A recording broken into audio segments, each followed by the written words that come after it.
that focused on strengthening public health systems, improving surveillance and monitoring for early threats, increasing stockpiles of PPE, and investing in vaccines and therapeutics. While I applaud the administration for these efforts and these types of measures that must be enacted, the budget principles behind this plan should be applied to preparedness for other types of disasters as well. From the 2000s to the 2010 decade, spending on FEMA's public assistance program increased 23%. And as the frequency and cost of disasters continues to increase, Congress must consider how to better address disaster preparedness and assistance in the annual appropriations process. And finally, coordination between government and private stakeholders can clearly be improved.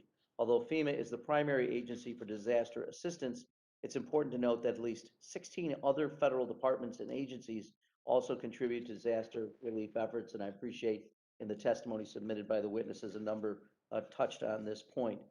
This response structure becomes even more complex when including state and local government stakeholders who, along with the private sector and not-for-profit organizations, are often most directly engaged in local communities.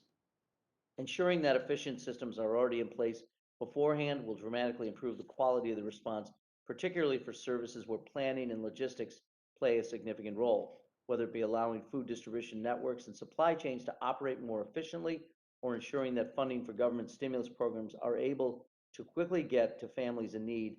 Congress must examine potential changes to this process. So I look forward to the discussion today, which I hope will develop policy recommendations on how to use the federal budget process to build an economy more resilient to future disasters. And with that, the chair now recognizes the ranking member of the subcommittee, Dr. Burgess, for any remarks that he wishes to make.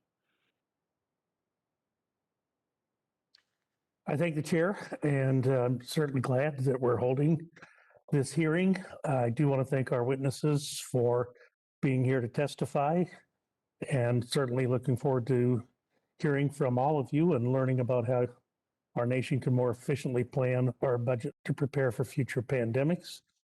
I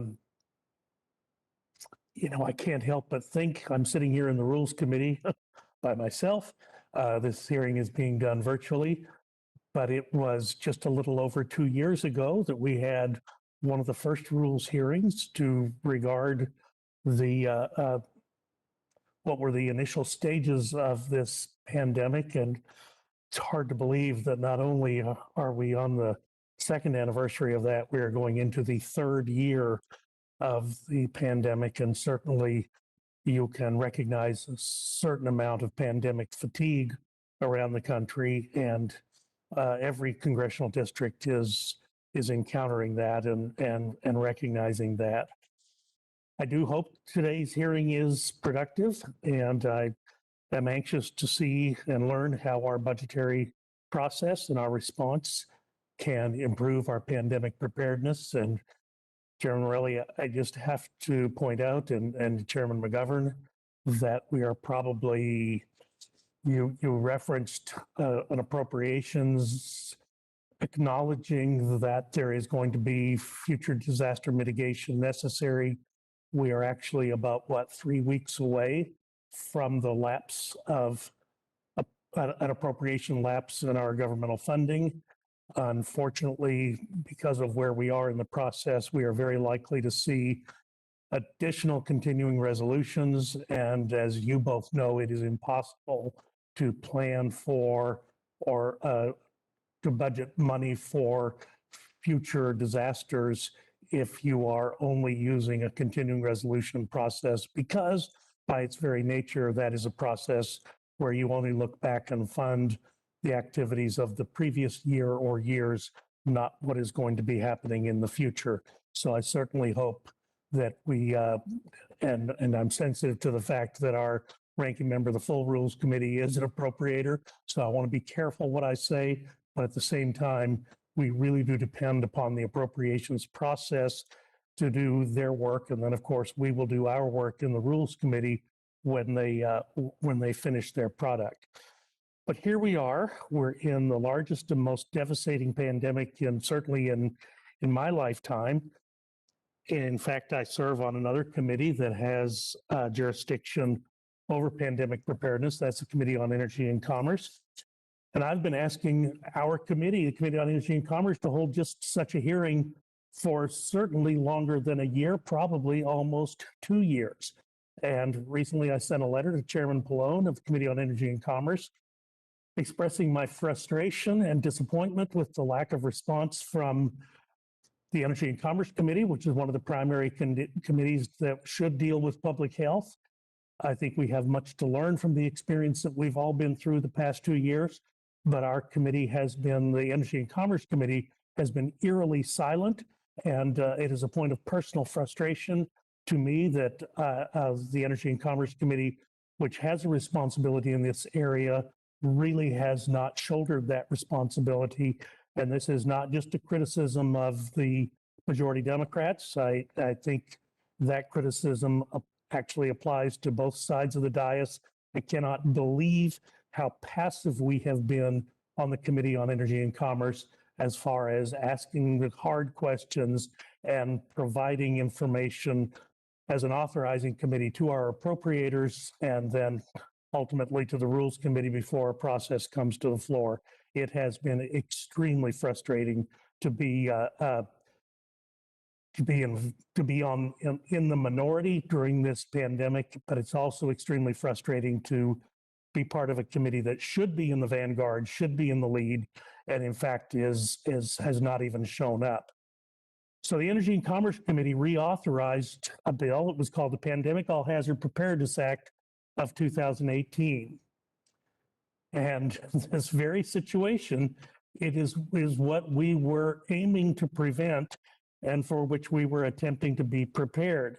And I believe that we can all agree that we have had many successful accomplishments from the Pandemic All Hazard Preparedness Act. The one thing that it should have done, which was prepare us for this pandemic, it did not do. And again, going to my previous frustration, we had no real time, no actual hearings as an authorizing committee on the Committee of Energy and Commerce, looking at this in real time while the drama was unfolding around us.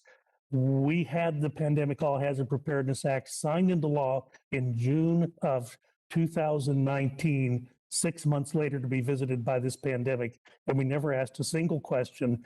Did we get it right? What could we have done better? What should we learn for next time?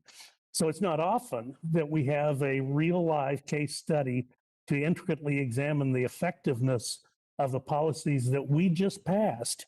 And many of us, those of us who are witnesses today and those of us on the legislative side, we've had some experience with this over the years.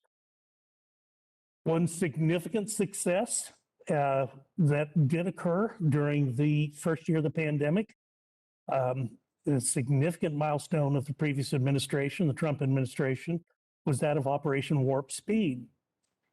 Because of this program, we have access to vaccines, we have access to effective therapeutics, and the very existence of those vaccines and therapeutics begs the question, what made Operation Warp Speed so successful? And are there ways that we can apply these successes to our government's regular duties so that we don't just have to respond at the time of an emergency? It's critically important that we take the time to examine the program while we still have an opportunity to speak with those who developed and deployed it, those who were on the front lines, those who lived it. And so for that reason, we're so very fortunate to have Dr. Kadlec at our witness table today. Additionally, it's an opportune time to compare our nation's response to the novel coronavirus to other pandemics that we've encountered. For example, while on different scales, the Ebola outbreak that ravaged Western Africa in 2014 and 2015, in fact, made its way to this country and ended up in my backyard in Dallas, Texas. It took 5.5 years for an Ebola vaccine to be developed and produced and receive emergency use authorization. That's why the stunning success of Operation Warp Speed, standing in stark contrast, where over a 9-month period, we had the the streamlining of the process at the emergency use authorization process at the FDA and got that vaccine in the hands of our constituents. Furthermore, I think it's pertinent to learn about what we're currently doing in the current administration to further the progress, the success of the previous administration's pandemic response. We also must determine exactly where the almost $5.5 trillion that Congress has appropriated for these efforts, where are those dollars today, which have been spent and what remains unspent, and when we talk about further activities, we really can't authorize new spending. We can't appropriate new spending until we know where the last dollars have gone. Effective oversight is going to be a key component of any successful pandemic preparedness and response effort. And in fact, we really can't talk about how we budget for future problems if we don't understand where the dollars went, where the successes and the missteps were in the last effort. Plain and simple, we really can't plan for future pandemic preparedness unless we have a strong understanding of what has worked and what has not worked. We find ourselves in a unique and really a historic position. While these past 2 years have been exhausting for Americans, now's not the time to just sit back and hope that we won't find ourselves in a similar crisis in the future. This will be our best opportunity to create strategic and smart policy that will help ensure that the next time this occurs, the country is properly prepared and that preparation can be properly executed. Thank you, Mr. Chairman, for holding the hearing. Thanks to our witnesses, and I'll yield back. Thank you, Mr. Burgess. I appreciate your comments about energy and commerce. I do want to note, though, that while the pandemic is, in the center here in terms of our thinking, that more broadly, I also want to deal with the notion of other natural disasters, which may be regional, whether it's wildfires, et cetera, and whether or not our budget process is prepared to deal with that. So I appreciate your comments. I also want to thank Chairman McGovern, who's been working with our subcommittee to host this hearing, and so appreciate your comments. As for the appropriations process, I don't have the privilege of serving on the Appropriations Committee, but I would note that the House has, I think, done a great deal, and we're waiting for our brothers and sisters across the Capitol, as we do on many issues. But with that, I'd like to introduce our witnesses. Let me begin with Dr. Helene Gale, who's been President and CEO of the Chicago Community Trust, one of the nation's oldest and largest community foundations since October 2017. Under her leadership, the Trust has adopted a new strategic focus on closing the racial and ethnic wealth gap for the Chicago region. For almost a decade, Dr. Gale was President and CEO of CARE, a leading international humanitarian organization, an expert on global development, humanitarian, and health issues. She spent 20 years with the Centers for Disease Control, working primarily on HIV/AIDS. She worked at the Bill and Melinda Gates Foundation, directing programs on HIV/AIDS and other global health issues. Dr. Gale was born and raised in Buffalo, New York, which, as a upstate New Yorker, I have special pride in knowing that. She earned a BA in psychology at Barnard College, an MD at the University of Pennsylvania, and an MPH at Johns Hopkins University. We're also joined by Julia Tedesco as the President and CEO of FoodLink, a not-for-profit dedicated to ending hunger and building healthier communities in the greater Rochester Finger Lakes region of New York. Over the past decade, she has led the organization's evolution from one of the country's oldest food banks to an innovative food resource center and public health organization focused on addressing the root causes of food insecurity, including chronic poverty and systemic racism. Ms. Tedesco began at FoodLink in 2008 and has served in numerous roles for the organization. She was named Executive Director 2014. Ms. Tedesco holds a master's degree from Syracuse University's Maxwell School of Citizenship and Public Affairs and a bachelor's degree from Fairfield University. And I have had the privilege of working with her on a number of issues back in my hometown. Jeff Schlegelmilch is the Director for the National Center for Disaster Preparedness at Columbia Climate School at Columbia University. In this role, he oversees the operations and strategic planning for the center, He also oversees projects relating to the practice and policy of disaster preparedness. His areas of expertise include public health preparedness, community resiliency, and the integration of private and public sector capabilities. Prior to his role at Columbia, he was the manager for the international and non-healthcare business sector for the Yale New Haven Health System Center for Emergency Preparedness and Disaster Response. He was also previously an epidemiologist and emergency planner for the Boston Public Health Commission. And finally, Dr. Robert Kadlec previously served as Assistant Secretary of Preparedness and Response at the U.S. Department of Health and Human Services from August of 2017 through January of 2021. Dr. Kadlec spent more than 20 years as a career officer and physician in the United States Air Force before retiring as a colonel. Over the course of his career, he has held senior positions in the White House, the United States Senate, and the Department of Defense. So thank you all again for joining us today, and we'll begin. Dr. Gale, if you're recognized to share your testimony with us. Great, good morning, and thank you, Chairman, and the other members of the committee and the subcommittee on the opportunity to address you on this incredibly important issue.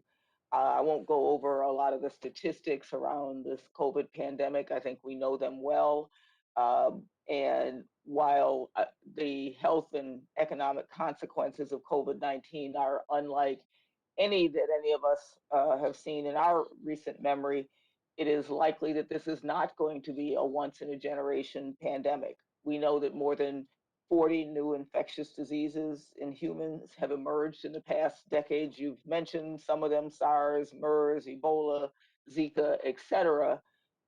So we know that we are at a time when we will continue to see new infections that can lead to global pandemics as we're seeing now. Clearly, we have to take the lessons that we have learned and think about how we apply those not only to this current crisis, but in ways to make us better prepared.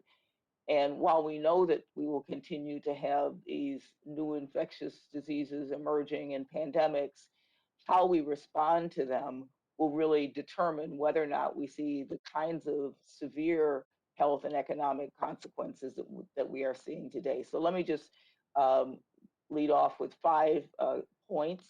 First, pandemics do play on social fault lines and will always impact the most vulnerable in our societies. COVID-19 has highlighted how the social determinants of health and underlying root causes that make one vulnerable to poor health also further amplify health and economic inequity. Pandemic preparedness means focusing on how we prepare for economic stability and resiliency, not just in the face of a crisis, but also in normal times. This requires us to think about how we address issues like affordable housing, the social supports we provide to individuals and family over the long term, like paid sick leave, family leave, living wages, affordable, accessible, high-speed internet, and comprehensive affordable health insurance.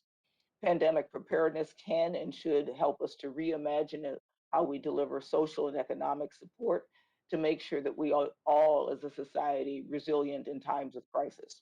Number 2, we must work with communities that are most impacted, establishing links to organizations and people who are trusted. Another important lesson we learned during COVID, as we have during other crises, is that to address the public health needs of people, we must work with the communities that are most impacted, who often have less access to services and less faith in medical systems that have failed them in the past. It is critical that public health institutions develop relationships with trusted messengers in order to deliver life-saving measures like vaccines. These organizations and people who have been with communities and have stood the test of time are the ones who are going to be most effective, particularly when residents are grappling with the impacts of crises like this pandemic. Third, pandemics do not know geographic and political boundaries. A go-it-alone approach is ineffective and counterproductive to preventing and addressing a global pandemic. While clearly preparing for future pandemics at home and strengthening our own health safety network are immediate priorities, we cannot afford to ignore global health security vulnerabilities. There are no boundaries to global pandemics, and attempts to isolate populations, like closing boundaries, are not only ineffective but counterproductive as as we work to look at a collaborative and cooperative way that is critical in addressing global pandemics. And we have seen time and time again in this pandemic that no one is safe unless we are all safe. As the richest nation in the world and a leader in global health and development assistance, we must provide international assistance to address pandemic prevention and control globally, especially for under-resourced nations. This is not a matter of charity, but a strategic investment in US and global health security. We need to think about models like PEPFAR and global health security and control and prevention of diseases in the ways that we have in the past, because it is critical to our strategic health diplomacy, our investment in foreign policy, our national security, and our economic interests. Fourth, pandemic preparedness is as important but underfunded as compared to investments in other major threats, as example, our preparedness in military readiness. Knowing that future pandemics are a serious security and economic threat, the government must commit to investing in prevention, detection, and response to protect vulnerable populations from future infectious disease outbreaks. And if you compare our spending, our military spending as an example of $750 billion, compare that to $447 million that we use for preparing for global health security threats like COVID. And while those aren't exact comparisons, if we think about the fact that our future threats are more likely to be in the cyber arena and the biologic arena, we need to think about the magnitude of spending that we commit to health and health security, and particularly thinking about making sure that the organizations like the CDC, the NIH, the FDA, State Department, and USAID are adequately funded in advance to be able to be ready and have systems in place when the next crisis does occur. And finally, 5, maintaining public health infrastructure, including a well-trained and robust workforce, surveillance systems, laboratory systems, information systems. All of these things are key, and we should have learned this from the HIV pandemic, Ebola, SARS, etc. We know that the public health workforce has been shrinking and is estimated to shrink dramatically. Leading up to the pandemic, there were approximately only 56,000 public health workers due to funding issues. Access to public health workforce interest and needs surveys shows that a large proportion of workers are considering leaving their job in the next year due to inadequate pay. We must make sure that we don't continue to lose the critical infrastructure of people, surveillance system, and laboratory capacity that is necessary and needs to be in place in order to be prepared. The budget for the hospital preparedness program, the major source of federal funding to help regional healthcare systems prepare for emergency, was only $275 million in FY20. That's just half over what it was in 2004 of $515 million. So, we have almost halved the dollars that were available for hospital preparedness over the course of the last few years. These are just a few examples of how the decline in funding has led to us being caught off guard for this pandemic, not prepared and not having the infrastructure in place. And so, my overall message is that we need to make sure that we have in place the important systems, people, relationships, and commitment to be able to be prepared the next time. We've learned these lessons. We should have learned these lessons. We have a lot of blueprint to go on, lots of information and lots of lessons learned from the past couple of decades of fighting global pandemics. We need to learn these lessons. We need to keep the infrastructure in place. We need to be prepared. so that we don't have to suffer the consequences that we have during this global pandemic. Thank you. Thank you, Dr. Gale. I appreciate your comments, and I'm sure people will have a number of questions. And with that, Ms. Tedesco, you are recognized for your testimony. Thank you, Chairman Morelli, Ranking Member Dr. Burgess, and members of the Rules Committee. Good morning, and thank you for the opportunity to speak with you today.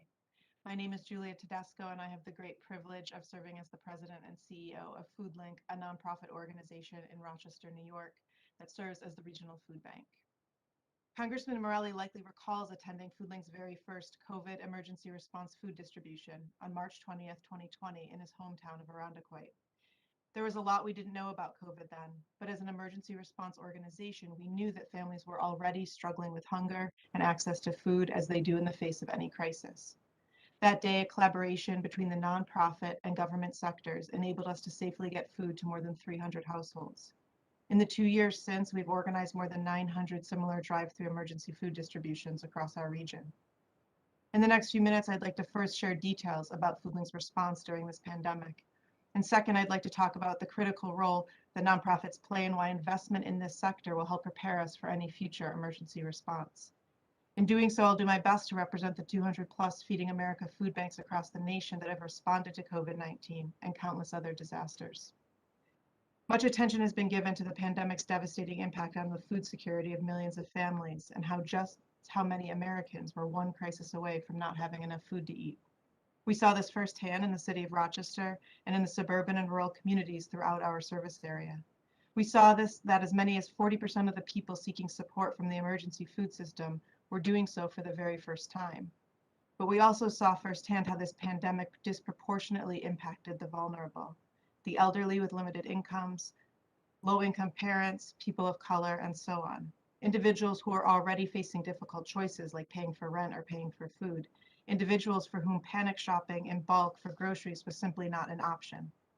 At the same time, schools closed indefinitely. The city of Rochester has one of the highest child poverty rates in the nation.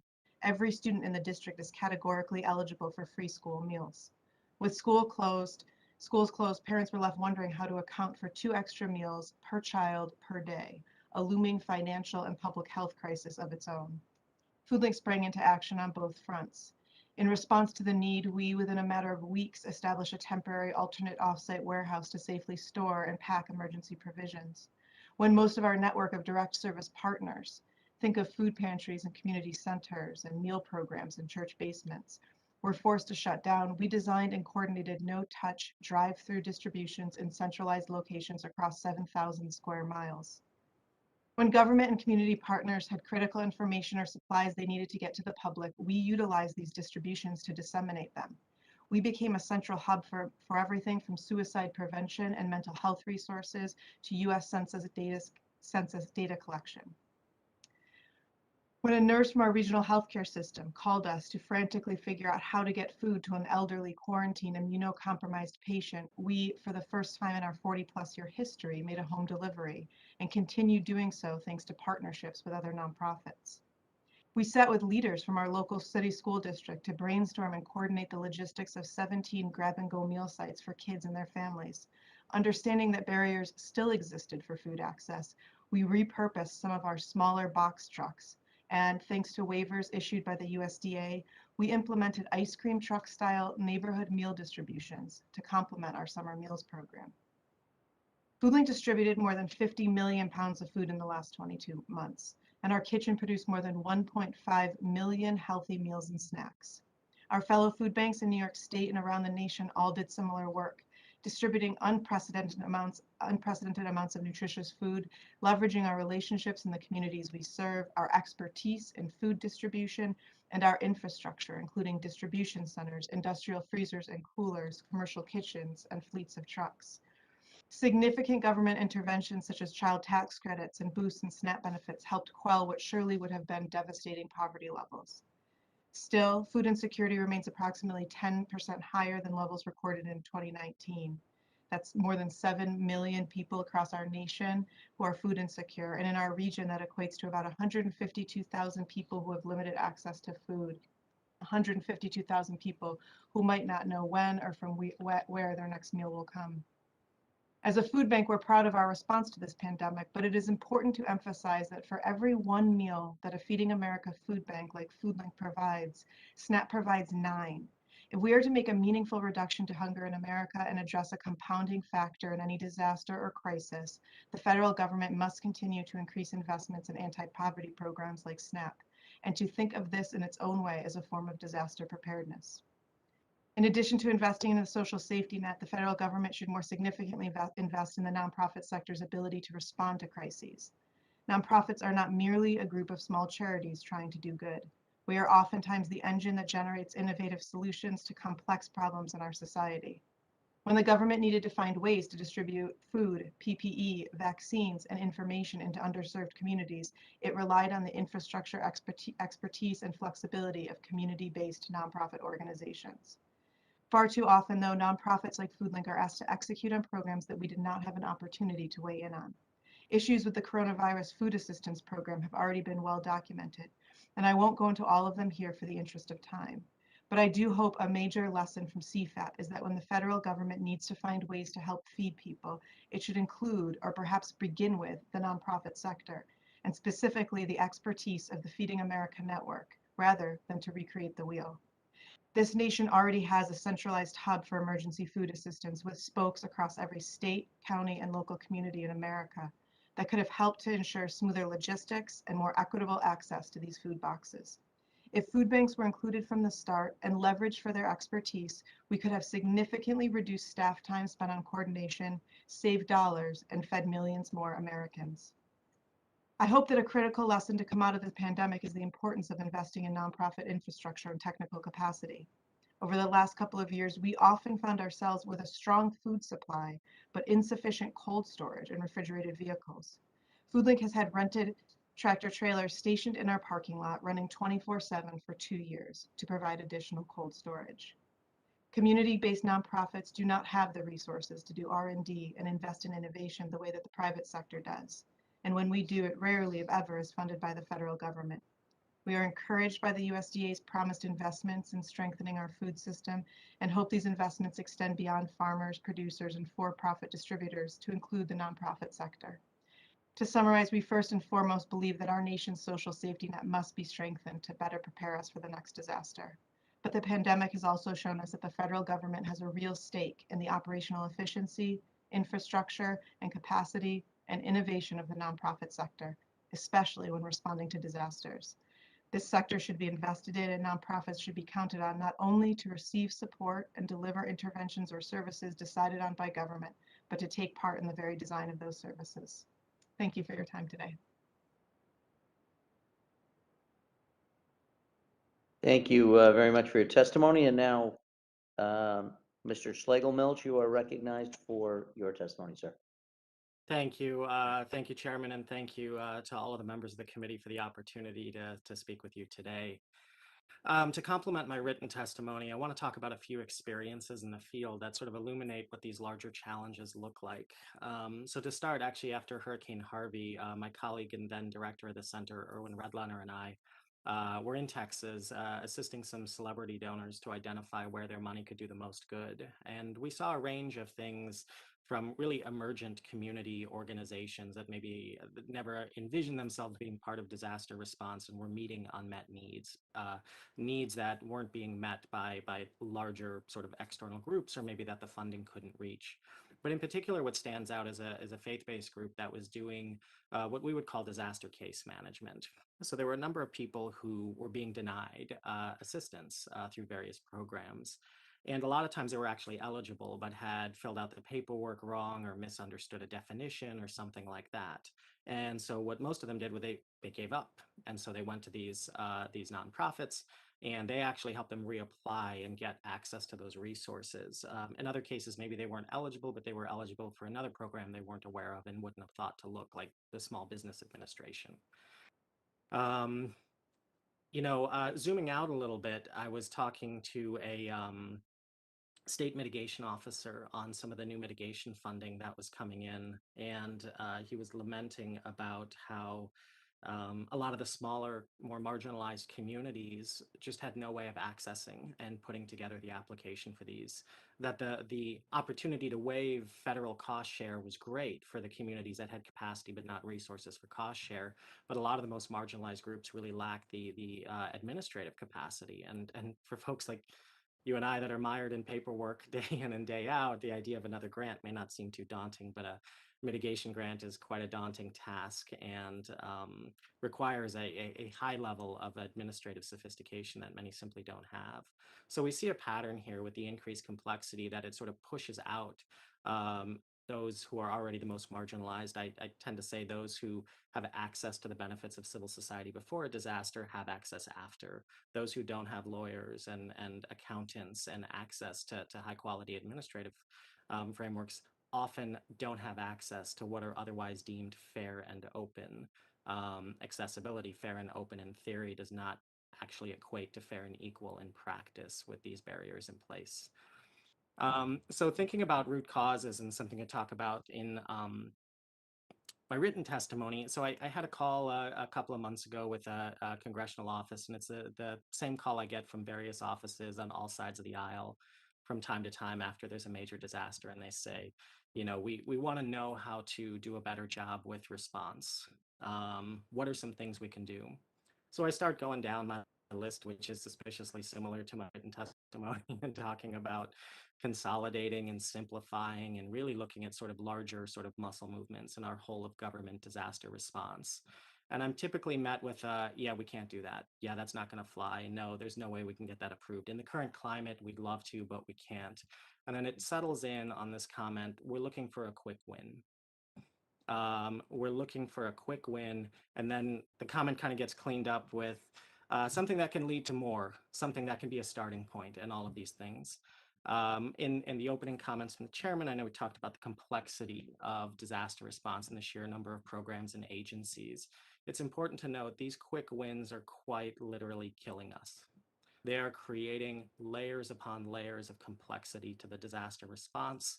And it requires more and more workarounds with emergency supplementals and budgetary workarounds, which creates a cacophony of data and assistance that leaves the survivors, the only ones who can access are the ones with the highest capacity and likely to be less vulnerable to begin with.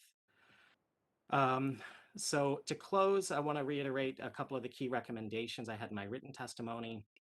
One is I know it's pretty on brand as an academic to say we need better data and more analysis, but we need better data and we need more analysis. We know enough to know in broad strokes that preparedness saves, and some of these specific programs we know, but to really look at this across whole of government and look at what is going into preparedness through the true definition and what is going in response, we actually don't have enough information to get from this concept and general direction to be pointed in to start answering questions. How much? What are the details? What are the investments? And what is the value of those investments? And what are the payoffs in terms of equity, social good, financial good? We have rough ideas, but not necessarily to the level of granularity to integrate into a lot of decision making. We need enhanced guardrails, quite frankly, to prevent electoral incentives that are contrary to the public interest from dominating legislative and budget processes. The political science points towards faster and very voluminous relief and recovery funding. Relief and recovery funding is necessary, but the signals for preparedness funding are virtually non-existent. But in disaster science, of course, we know those are the most valuable, and that's how you prevent loss of life and livelihoods in the event of a disaster. We desperately need to simplify disaster funding and assistance and the bureaucratic landscape for all of this. It's a very unappealing and complicated topic, but I think it's probably the single most important thing that could be done to set a landscape that's more conducive towards disaster assistance benefit and equity. And finally, I haven't mentioned this yet in my verbal comments, but we need to look hard at the public servants who are carrying out these policies and make sure we're making investments in their development. The world is changing. We know this. We know that our structures need to change, but these structures ultimately translate into institutions and people. The investment in professional and organizational development often gets thought of as overhead. It needs to be an essential part of the cost of doing business to ensure that those that are engaged in the design, development, and implementation of these strategies have the support that they need to accomplish, which they are already working so tirelessly and admirably at every day. So with that, I want to thank you for your time, for the opportunity to speak, and I look forward to any questions and the opportunity to discuss further. Thank you. Thank you so much for your testimony, and I'd like to ask Dr.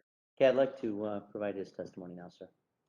Thank you, Chairman Morelli and Ranking Member Burgess and other members on the line today. Thank you for the privilege and the opportunity to appear before you. As a private citizen, as the HHS Assistant Secretary for Preparedness and Response at the start of the pandemic, I lived, breathed, and bled the experience. I certainly want to acknowledge the incredible work, service, and sacrifice of the federal, state, local, tribal, and territorial civil servants and professionals from the private health sector that served as the first responders in this pandemic response. The whole of nation response has been vital to preserving our society and saving lives.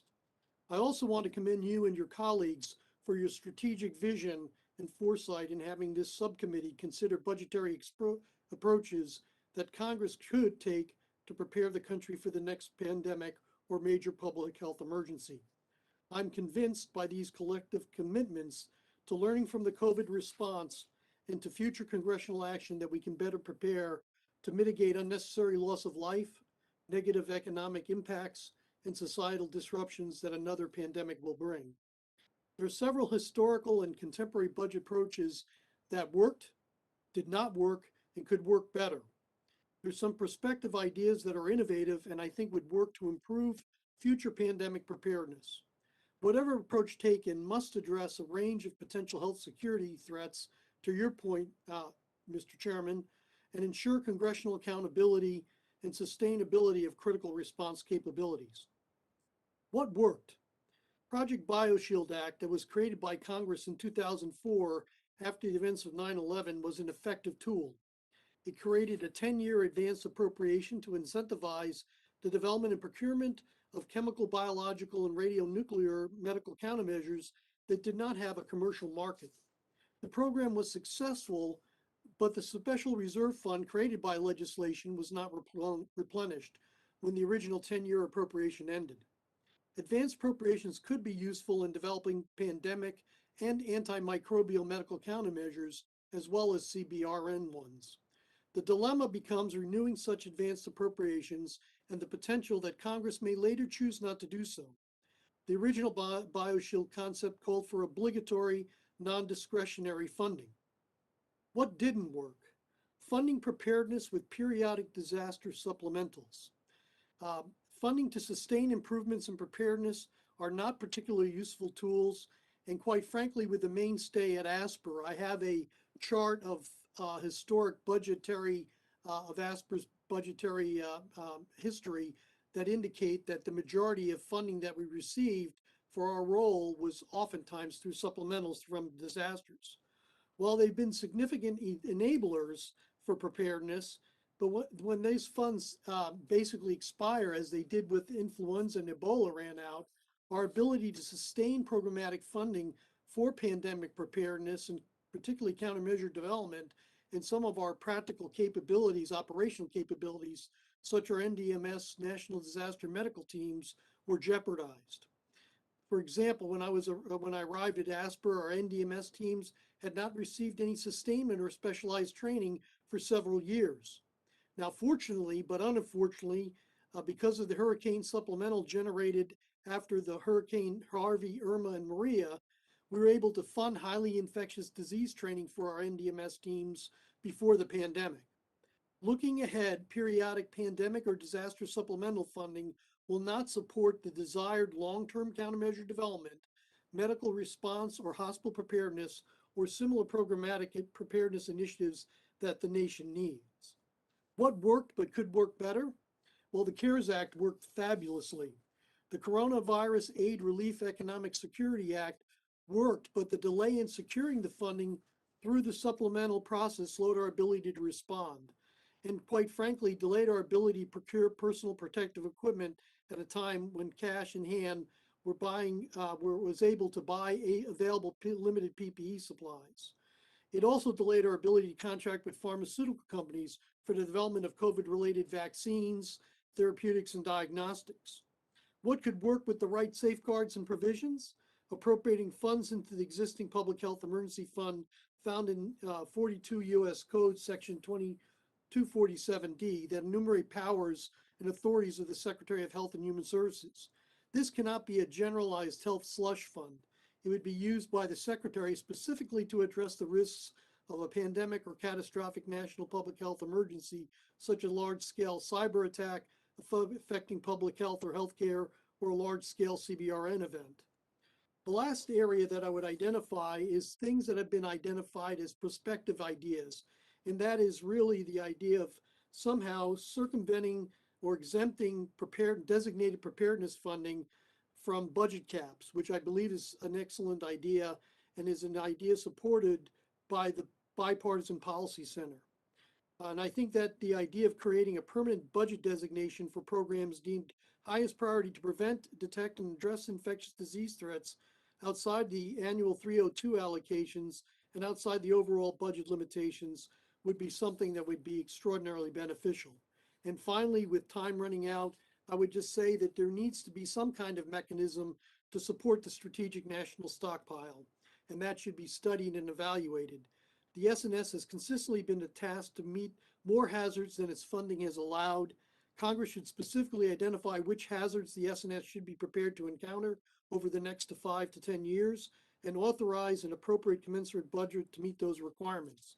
When it makes economic sense to permit the SNS to rotate certain stock before expiry, possibly through vendor managed inventory, to save the government and American taxpayers significant funds. And ideally, Congress should identify a mechanism to enable better preparedness, not only for federal level, but the opportunity to procure personal protective equipment by our non-federal partners at the state, local, tribal, and territorial levels. With that, sir, I'll end my comments and look forward to your questions. Thank you very much. Thank you, Doctor, and thank you for your service to our country in the number of different capacities you've held. We appreciate that very, very much. I'm going to just, if I can, ask just a handful of questions in the first round, and then I want to make sure my colleagues all have an opportunity to ask questions, and I may come back for a second round if that's acceptable to folks. I want to start with Dr. Gale and Ms. Tedesco, both of you representing the not-for-profit sector that did so much over the last year and continues to do so much. So, and perhaps Dr. Gale, if you could respond, and then Ms. Tedesco. But I sort of think about sort of three things. First of all, is there enough local planning and coordination being done in Chicago and Rochester? And I'll take those two data points to sort of reflect on what it's like in the country. So in Chicago, for instance, are you routinely going through with other community partners and local government a planning process, a coordination on what would happen if? And the same thing I would ask of Ms. Tedesco. Second, if we're not doing enough, how could we help incentivize that local coordination, drills, planning process, et cetera? And finally, and I think Ms. Gale mentioned this in your testimony, the idea of not enough money for not-for-profits prior to, and maybe it was Ms. Tedesco actually who mentioned this. So if there were additional dollars, what would not-for-profits do with those dollars in pursuit of greater resiliency? How would they be technical? How would you actually use those things? So those are sort of just initial questions. If perhaps Dr. Gale first and then Ms. Tedesco. Great, thanks so much. So your first question around the coordination, I mean, I think that clearly much more coordination needs to occur. And, you know, I think the link is from the federal to the state to the local, and then working at the local level with nonprofits that work directly with communities. And I would say, you know, if I look at the situation here in Chicago, local public health department had done a lot of preparedness and had in fact been you know, doing drills and looking at tabletop exercises and other things, understanding that, you know, preparedness for the next pandemic was critical.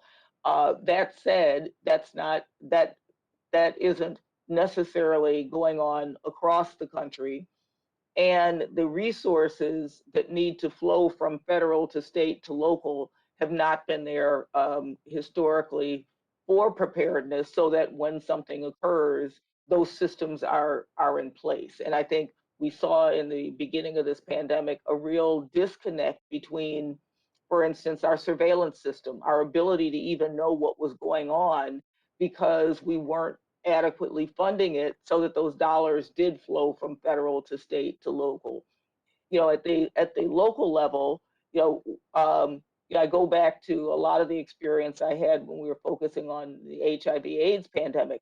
We funded at the federal level directly community-based organizations that really built the kind of infrastructure to reach communities that were at greatest risk. But a lot of that funding dried up, and it didn't maintain some of the kinds of networks that were necessary at the community-based level. So we have seen through this pandemic a rebuilding of a lot of that. We're working here at Chicago. We are helping to coordinate a Chicago vaccine partnership that is really looking with the organizations that can reach the hardest to reach communities, particularly Black and Latinx here in Chicago. But that has all had to be rebuilt. And, these are the kinds of things that could stay in place, because these are the same community organizations that are meeting people's needs in different ways.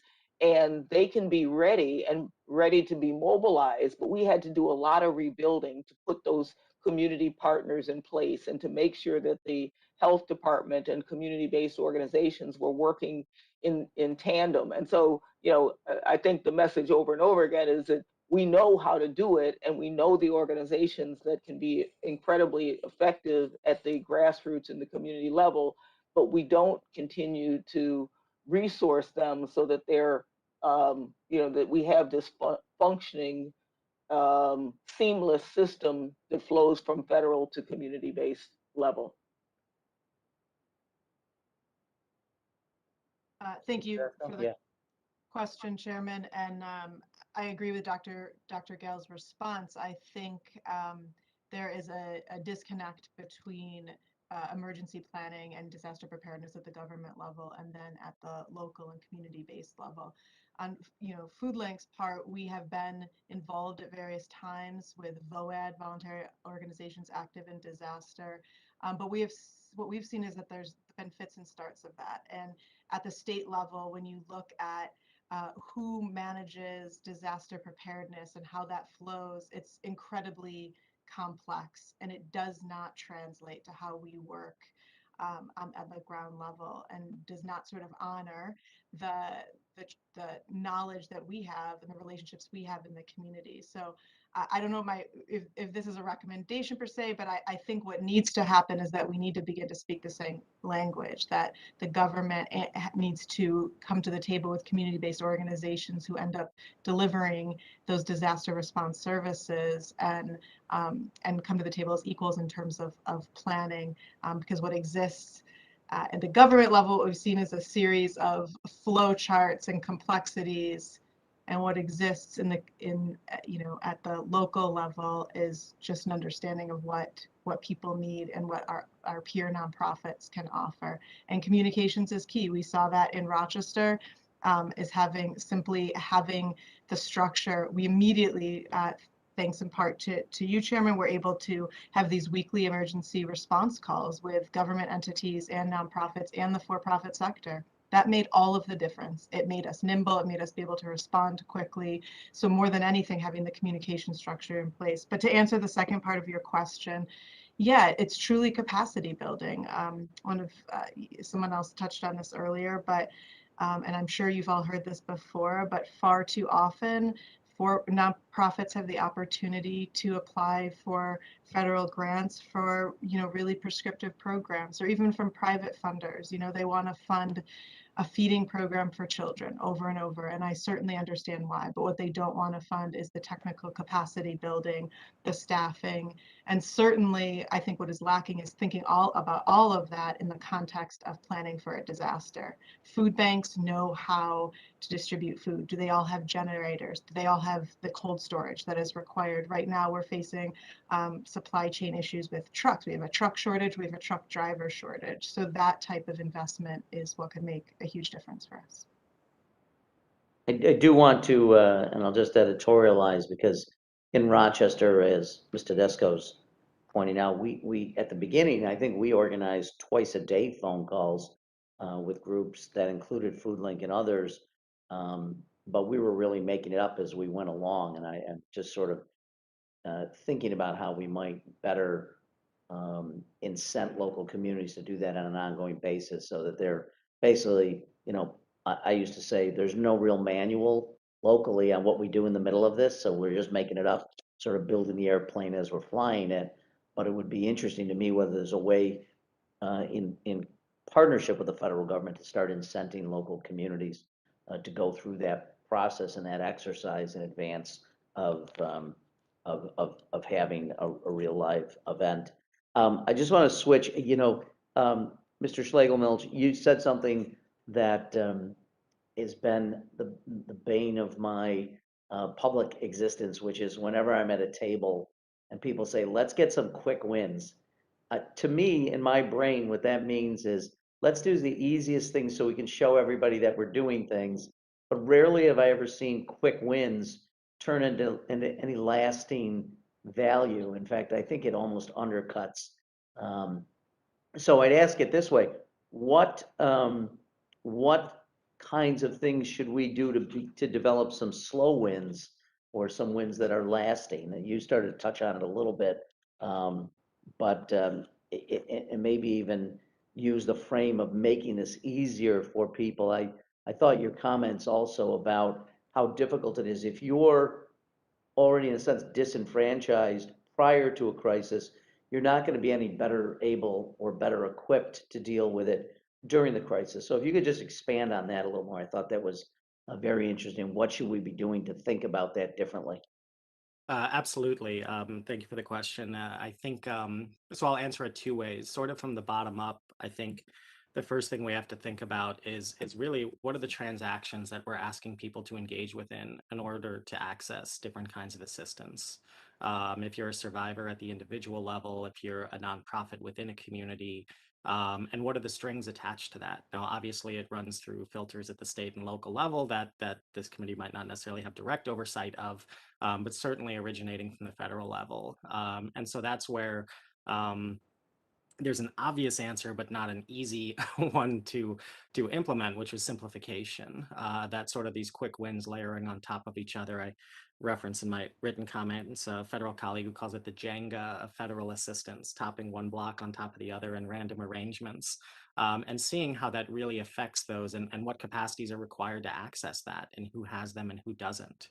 Honestly, in the meantime, a stopgap may be to provide technical assistance to communities to put grants in place, or to increase funding for disaster case management until the larger paradigm can be simplified. And that leads to sort of broader topics, which is that really taking a step back holistically and looking at this. I mentioned the data. So a couple of years ago, the conversation's still going on, but it sort of broke through in my world, where a number of former senior federal officials were talking about how states need to do more to invest in preparedness, and rules should be changed to really putting a lot of the burden on this is because states aren't investing in preparedness, and they are the Stafford Act incentivizes not investing because you can get 70%, 75% federal cost share through a disaster declaration. There's probably a bit of truth to that, but I'm bringing this up because the Pew Charitable Trusts, through their Fiscal Federalism Initiative, did a survey of states on their investments in preparedness, and it turned out there was no standard metric for measuring preparedness. States didn't have a standard way of doing this. And so the self-reported data ranged from very little to a whole lot to non-respondents because they were responding to active disasters. So so I think also as a consequence of quick wins, we have information that's spread out across many different points that can be neatly pulled together to form a narrative for an argument, but a really sort of systemic analysis. We and my colleagues at Georgetown put together some analyses on some very specific elements of emergency supplementals, and even there, we admittedly there are things that there are blind spots to with different changes in rules and things like that. So I hope that's somewhat helpful, but I guess at the ground level, really be very sympathetic to the transactions we're asking people to engage in to access resources and recognizing that can be a critical barrier. And in the formulation of these, really looking at whether or not this complexity ultimately serves or hides a lot of actions that are ultimately detrimental to the broader goals of resilience building. Well, and I won't bore you with my long seminar on how we should better integrate social, health, and educational and governmental services, just in general, absent a natural disaster. But and Ms. Tedesco and I are part of an effort back in Rochester to integrate those services. But at some point, I may come back and talk to you more about that subject. Just if I can, to Dr. Cadlick. So we've hearing from local community organizations about what they experience in terms of coordination. I'm just curious, and this is, I'm not someone who's very interested in the past, except what we can learn from it. But from your vantage point, the notion that there were so many different agencies involved in this, did you feel frustrations, and is there a way to better organize and coordinate at a high level, at the federal level, our response in times of either natural disaster or things like the pandemic? Sir, there is a mechanism that exists through FEMA with the use of the VOADs. I think Ms. Tedesco kind of raised that up as one thing, and that is through the FEMA regional offices where they collect them. Now, I think practically speaking in the nature of a pandemic, which really required a different set of players to work in different contexts, that's, I think, one of the issues that I think that was brought up by Dr. Gale, that there is this need to really drill and exercise. In my testimony, I have a piece that says, whatever we do, we need to commit to that at a federal level. And we did do that at Crimson Contagion. We actually did do a local state. We worked with a number of different states, Illinois being one, Chicago being a city, where we looked at the ability for pandemic preparedness, but that was the first time it was ever done. And this is something that has to be drilled regularly, in some kind of regular basis, ideally like every 3rd year. So every administration gets a chance to go through that experience, but more importantly, to do it with different parts of the country and really get down to the community level and exercise it so that we can get people like Ms. Tedesco talking about the food bank. We can get other elements of the local community outreach programs to make sure that those who are not easily reachable or who have challenges in being reached or the equity issues can be identified and effectively addressed. We did do that in our efforts with Warp Speed, working with the Warp Speed team, the logistical team, and with CDC and state and locals. But that's something that has to be done, I think, drilled regularly to make sure that not only the muscle memory, but the people who are actually holding those positions, which oftentimes changes every couple of years, are refreshed and again trained and educated. Thanks for those comments. I'm going to reserve more of my questions, but I want to give my colleagues an opportunity, and they have very demanding schedules. So I'm going to go first to you, Dr. Burgess, for any questions you might have, sir. Great. Thank you, Chairman Morelli. And like you, probably divide my my questions up into two sections to give other colleagues an opportunity to talk to our excellent panel this morning. Dr. Cadlick, I do want to reference one thing you mentioned in your written testimony in speaking with Crimson Contagion.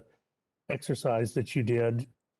You have the statement here. In fact, barely a month later, we hosted several dozen congressional staff to relive the exercise and tour a strategic national stockpile facility.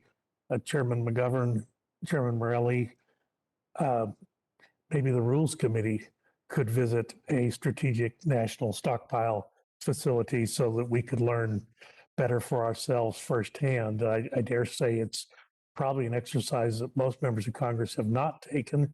And we speak about a strategic national stockpile, but we've never actually been to the warehouse and seen for ourselves what is involved. So I just simply offer that as an observation. If the Rules Committee would like to organize a visit to a strategic national stockpile, this member would be interested in attending. So, Dr. Cadillac, let me just ask you on the Operation Warp Speed and on your team on Operation Warp Speed. You successfully were able to accelerate the advancement of some of the monoclonal antibody treatments and the antiviral agents.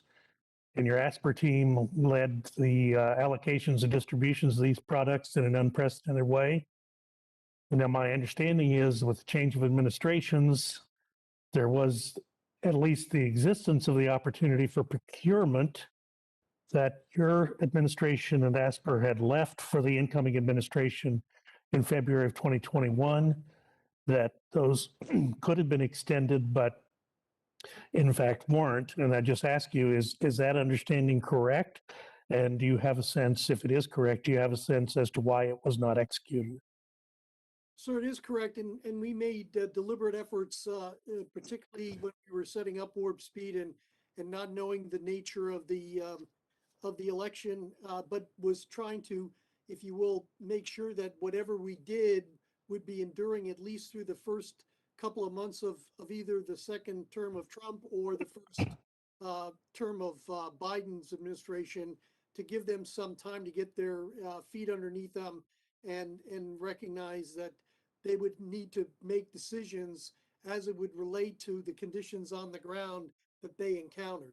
So we had turned over, I think, in the sense of the vaccine issues, vaccine procurement, that was to the 300 million dose level, and the antiviral immunoglobulins, at least at that time, to at least give them some cushion of time and opportunity to evaluate, as well as knowing that there would be additional products coming through the pipeline.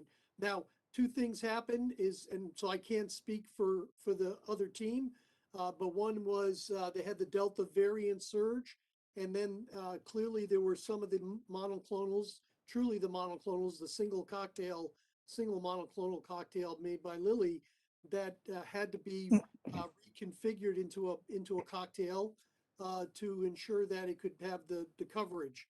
So there were some challenges that were encountered that were anticipated, some that were not, but we did try to put them in the best position so that they could figure out what to do going forward. And frankly, I don't know why. Maybe there were decisions not to make further procurements at that time, but clearly they've adjusted to the realities on the ground and have expanded their monoclonals. But here's the dilemma that we have. We have, not that we have a thinking enemy, but the virus is a wily adversary and has circumvented the two mainstays of our monoclonal therapies, the Regeneron product and the Lilly product, and now we're left with GSK. So, again, this is a very dynamic, fluid environment, and you just can't rest on your laurels, for sure. Yeah, as we've learned, one of the successful aspects of Operation Warp Speed was the suspension of the normal federal procurement rules, that if you had a product in development that showed significant promise, there was an ability to pre-fund the purchase prior to approval, so that the government would assume a significant amount of the risk and not the private sector. So do you have a sense that continues today? I know when we had an opportunity to just have a general HHS call with with the administration's COVID team, they talked about Operation Warp Speed, and Operation Warp Speed being used to develop the Pfizer antiviral, but it didn't seem like they followed through with the advanced procurement, which seems to me to be a critical part of Operation Warp Speed. Do you have any knowledge about that? No, not directly, but I think to your point, there was a package of things that were done that were really trying to aggressively, advance the development of a variety of different products, vaccines and therapeutics.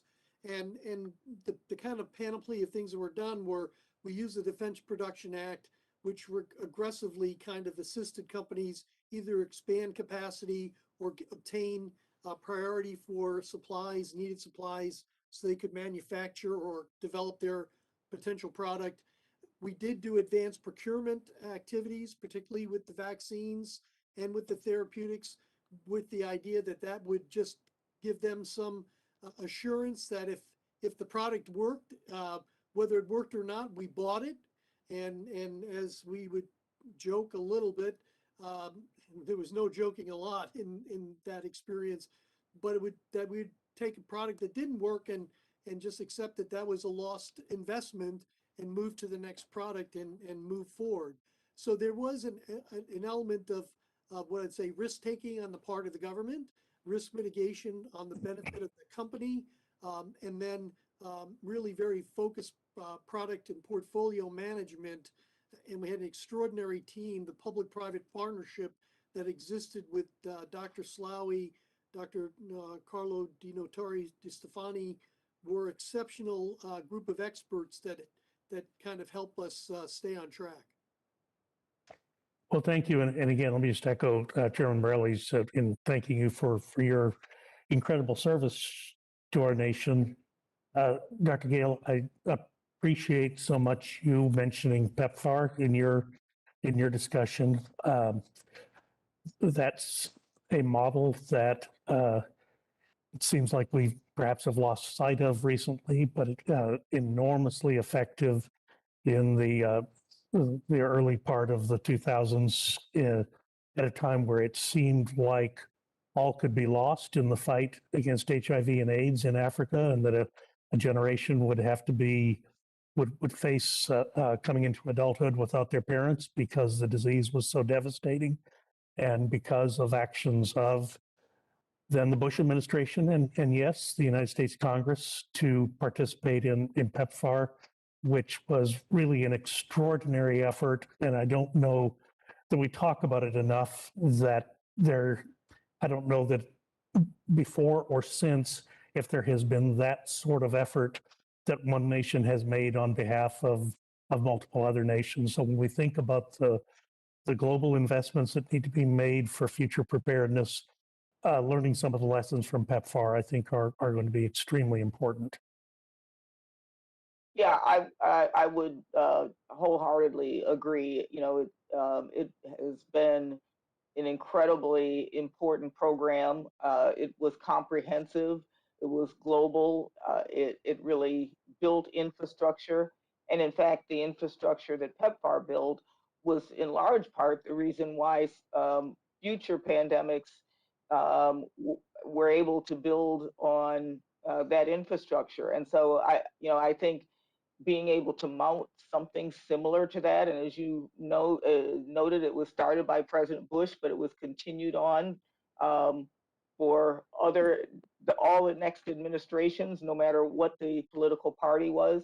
And I think it's just one example of how global health is a bipartisan issue, and one that I think people can rally behind. And in a pandemic like this, again, none of us is safe unless all of us are safe.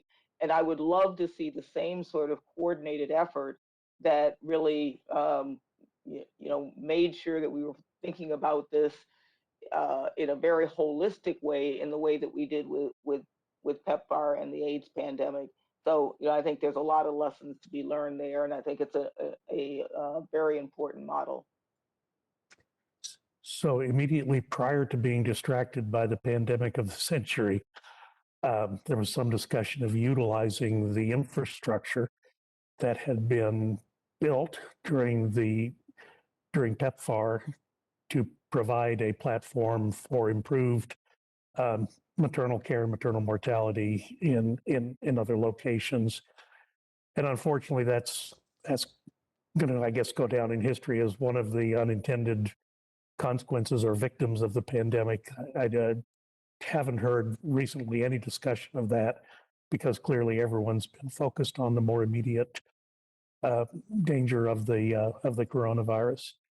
And Ms. Tedesco, it's really not fair to ask you this, but I'm going to. Was Mr. Morelli helpful to you in getting the school districts to reprogram their funding that they should have been using to provide free and reduced lunches to get those funds to your nonprofit so that you could appropriately take care of the people who now weren't being fed in their school lunchrooms? I can honestly answer, Congressman Morelli was incredibly instrumental in maybe not precisely what you just said, but exactly the spirit of that, which was coordination between the sectors.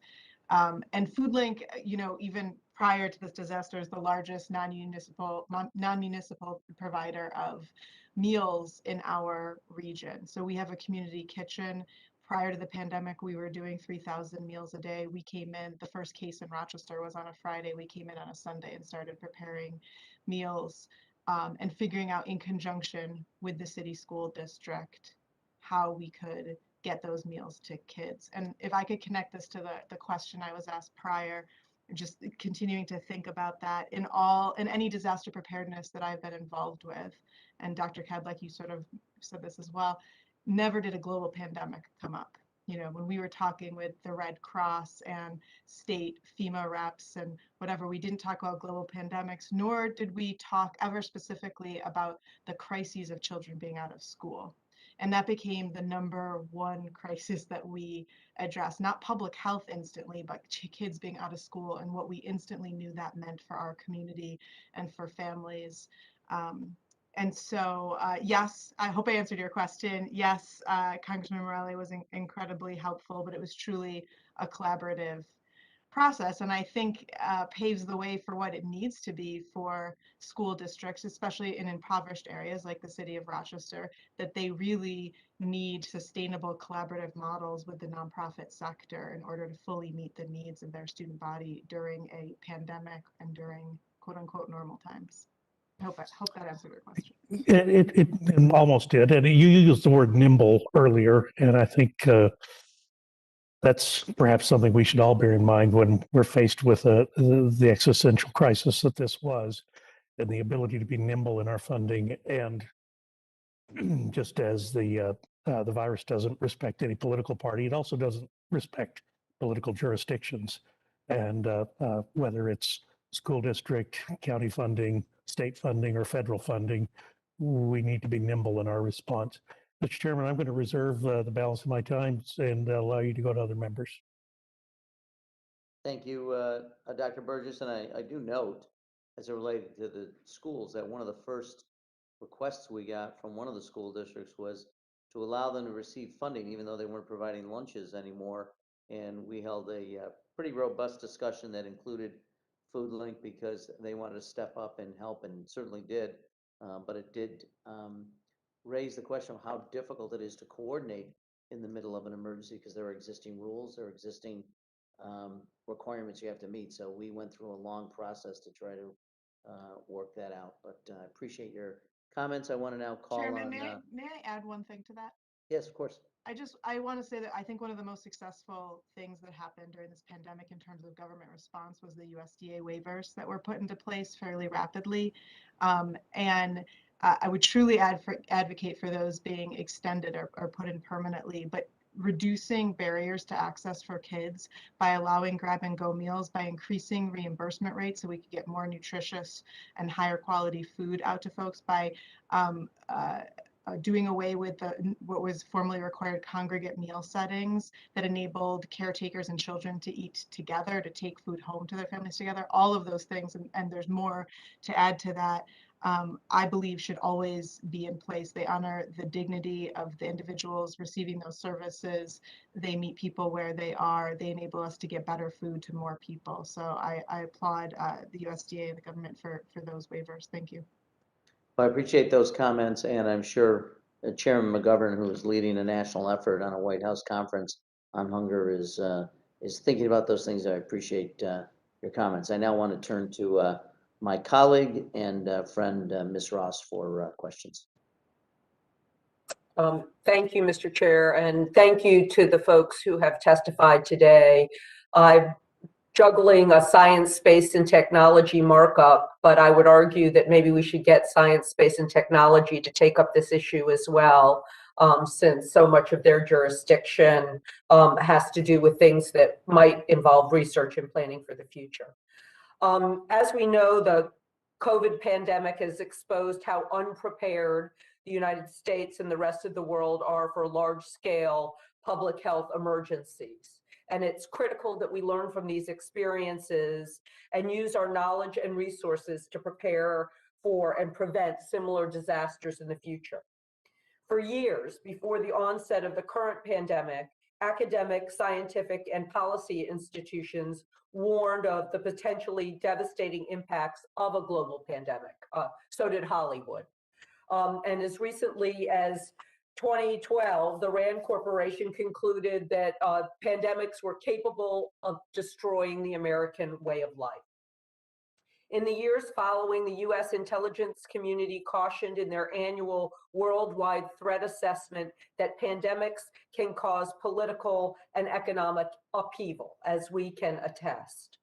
Our goal today should be to address the systemic gaps that left us vulnerable to this crisis in the first place, and to ensure that science is not politicized, especially when it concerns the health of millions, not only in our nation, but around the world. We must ensure that we take basic steps to protect our own citizens first, and there are ways that we simply have not.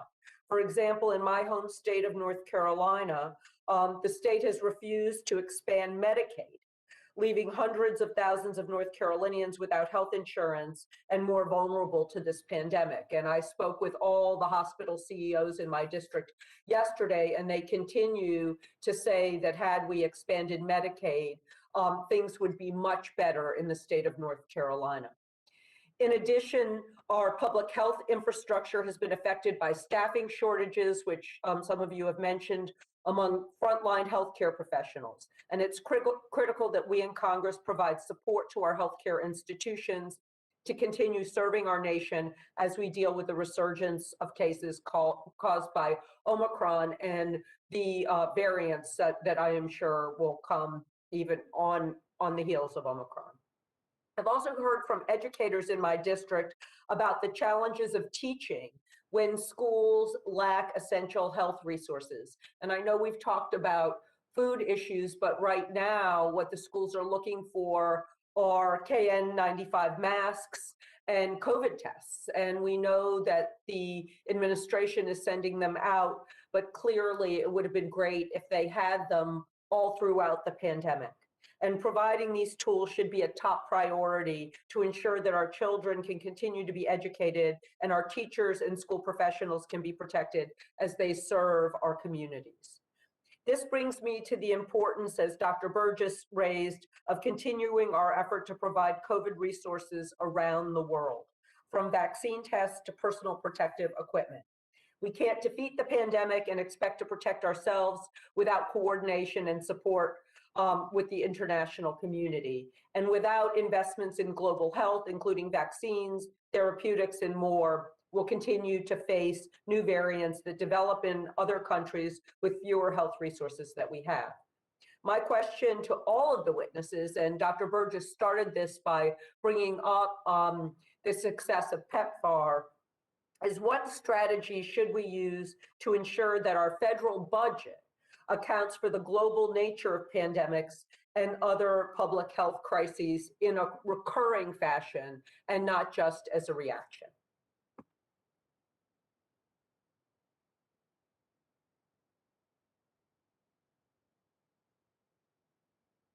Representative Ross, I'll take a first swing at this if you don't mind.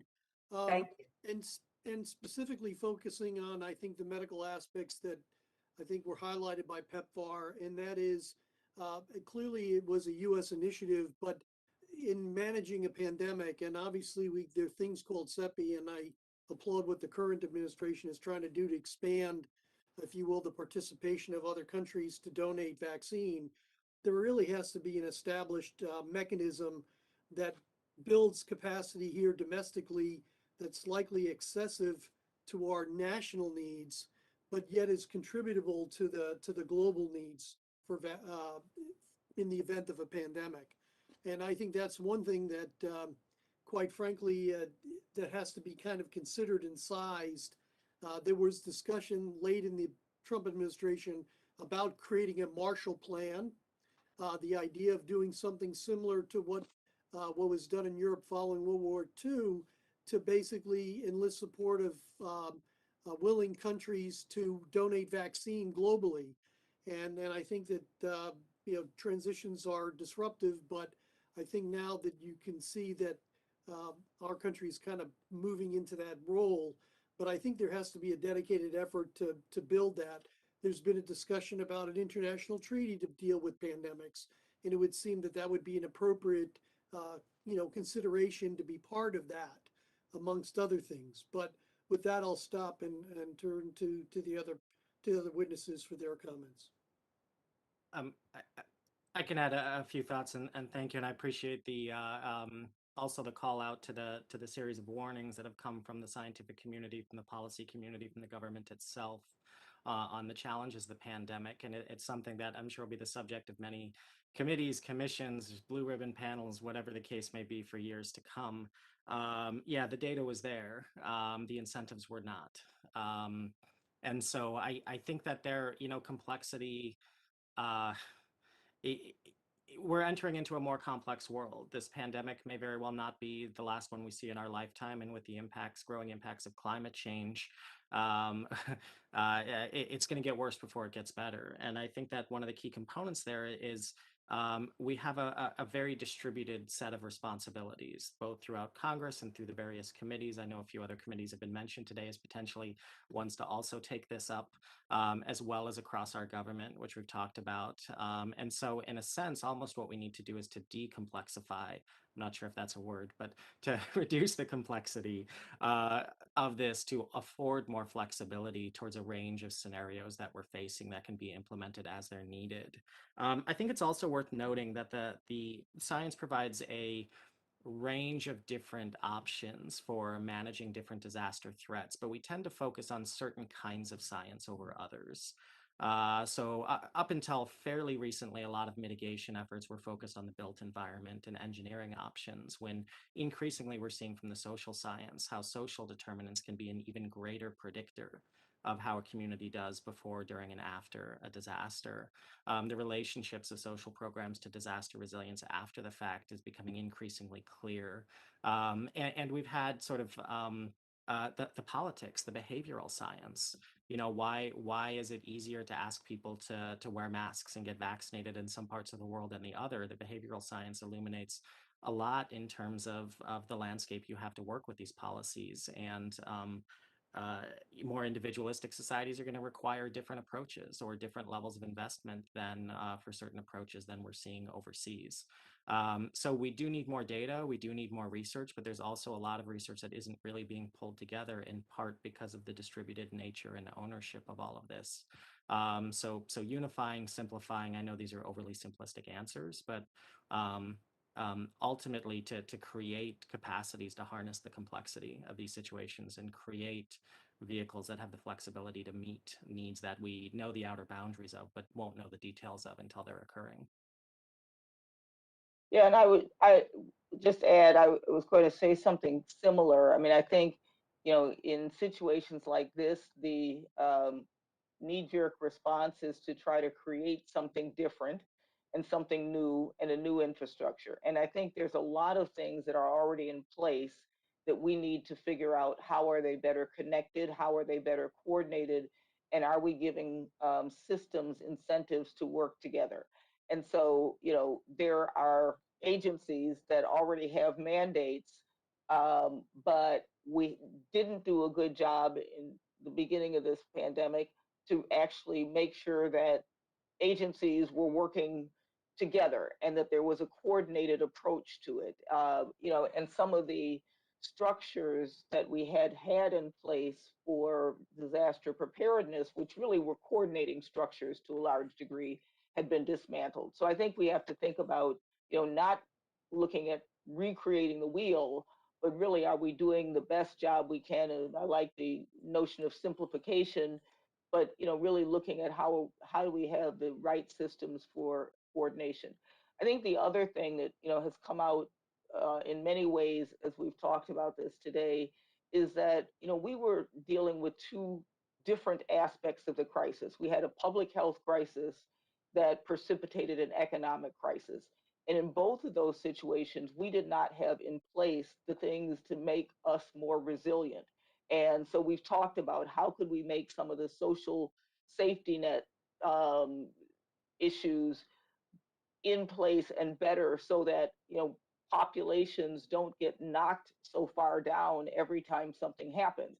If communities that are financially insecure had greater security going into this, they wouldn't have been as harmed as they were. And so we need to think about a lot of the things that I think we did on an emergency basis showed what we could do on a longer term basis to put in place not only the health preparedness, but also the social and economic preparedness. And how can we weave that together so that whenever this next occurs, we are resilient both from a public health standpoint, but also from a social and economic standpoint.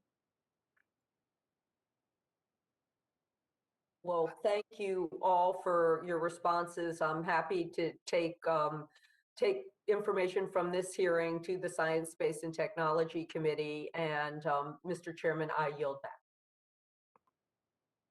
Thank you, Ms. Ross. I'm now going to call on Mr. McGovern, who has the distinction of being the chair of the entire Rules Committee. I appreciate him being here and for all of his help to get to the hearing today. Well, let me thank Chairman Morelli and Dr. Burgess and Ms. Ross for their comments and questions. This has been a really interesting conversation on a very, very important topic.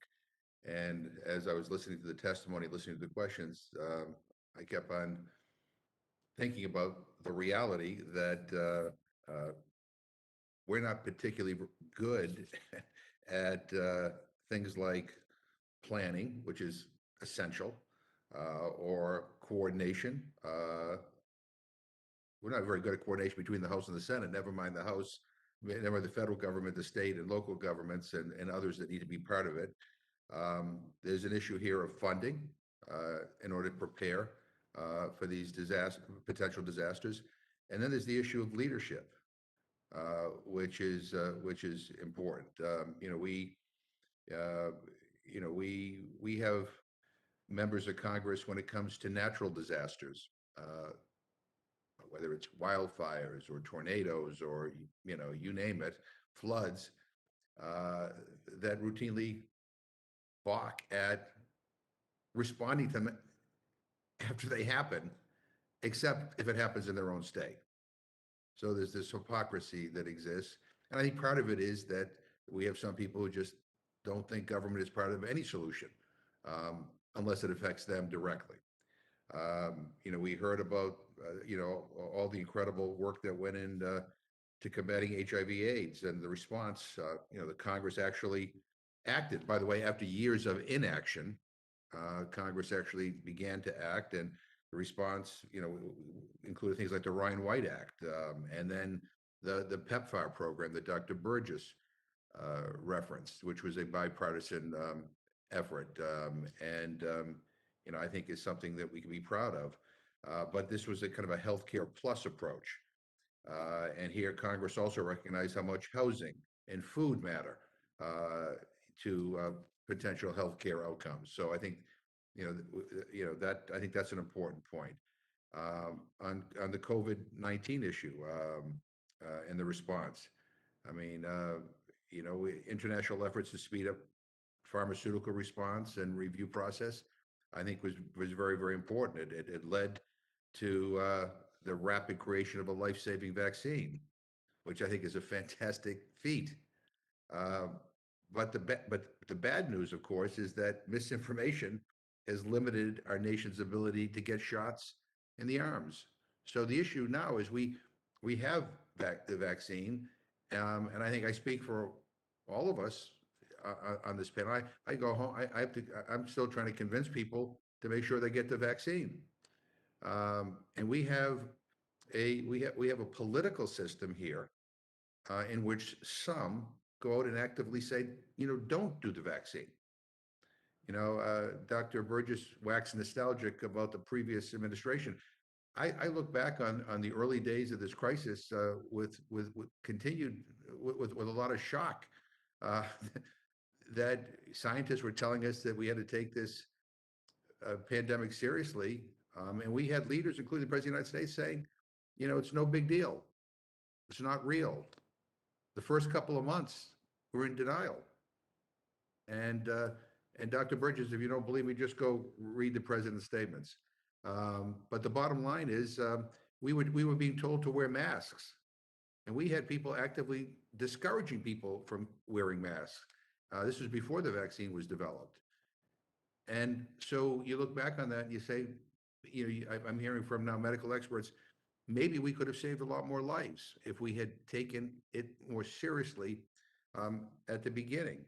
I'm trying to get the White House to start focusing in on the issue of hunger and food insecurity in this country, trying to get them to a White House conference on food, nutrition, health, and hunger. One, to plan. Two, to understand that you have to connect the dots, that when we talk about, issues of hunger, it is also a healthcare issue. It is also, an issue of kids being able to learn in school. It's a whole bunch of things. We need to look at these things more holistically. But we don't have a plan in this country. We haven't had a plan to end hunger. We've had a plan to try to manage it, but not to end it. And when we talk about resiliency and all that all those other important concepts, I mean, quite frankly, we just haven't. We don't coordinate very well up here. Because if you're going to prepare and solve some of these problems, it's not just one committee, it's multiple committees. It's not one agency, it's multiple agencies. It's not just the federal government, it's the state and local government, it's the private sector. I mean, everybody has a role in all of this. So I think what we've heard here today is some things that have gone well and that we ought to replicate, or we ought to use as a model. Some things that haven't gone so well. So let me just ask this question for each of the witnesses. I mean, and whatever any thoughts that you may have as it relates to pandemic or disaster preparedness in general. What is something that we've done that we should consider continuing beyond the pandemic to ensure better preparedness? And what is something that you believe we could or should have done, again, as we think toward the future, to ensure better community, state, and national preparedness? I'll just open this up to whoever wants to respond.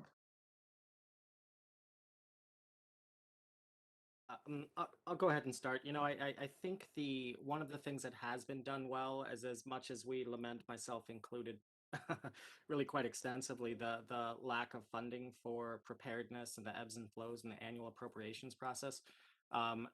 We were better for having those resources over the last 20 years than not having them.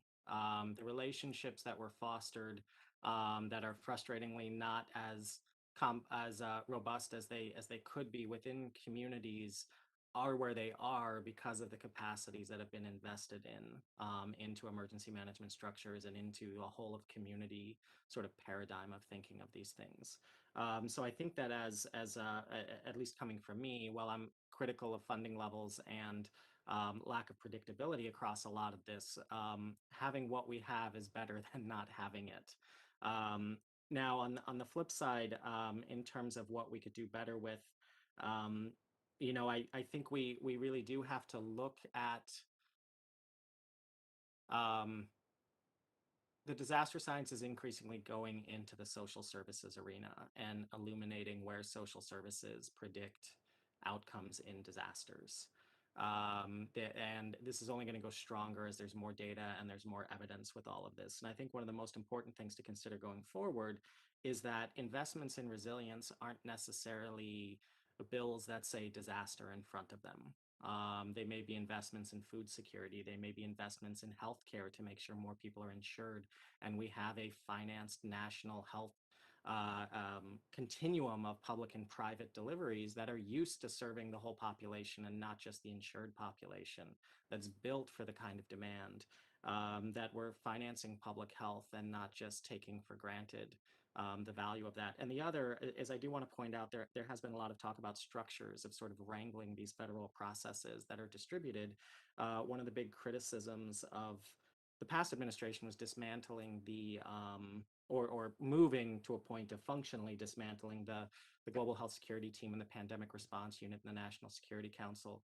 I think there's some merit to that argument, but I also want to add that it was created because there was not a legislated solution to this. So it was executive action that created a Band-Aid approach. And as the political wind shifted, that Band-Aid was removed and the pandemic hit, and we were left bare from a coordinated mechanism for doing this. And now that's being rebuilt. But I would be careful to not, it's a bipartisan issue, and it's one that ultimately we need some stability in the legislated groundwork for these things so that we're not completely reliant on executive action, which can be undone as easily as it can be implemented. So I hope some of that is marginally useful to you and Very helpful, appreciate the yeah. opportunity. Anybody else want to? Yeah, I would say, I think a couple of things that we did well. And this was mentioned earlier, I think the coordination with the private sector was critically important, and the ability to develop vaccines in record time, which built on a lot of important science that was being worked on already. So, I think that our investments in new science and discovery, and then the working with the private sector, I think was really critical, and a model that we need to think about how do we do that in the future. I do also think that the speed with which emergency support and the level of emergency support that was mobilized was incredible, and the willingness to do some things that we'd not ever done before, like give people cash who needed cash to pay their bills, and some of the things that I think would be models for how we think about building resiliency in the future. Things that I think we didn't do as well, the coordination, which we've talked about multiple times, and the communication. I think the fact that we had mixed messages, the fact that we sowed, seeds of doubt and confusion is not what you need at a time like this. At a time like this, you need clear communication, you need strong leadership, and you need consistency. And so I think that was one of the things that was a real challenge. And I would say the other is that we were pulling out of global collaboration at a time when we most needed global collaboration. The idea that we were going to pull out of the World Health Organization at a time when we needed to come together as the world community more than ever. So anyway, those are some of the things that I think we did right, and some of the things that I think we could do differently next time. Thank you. Gabriel?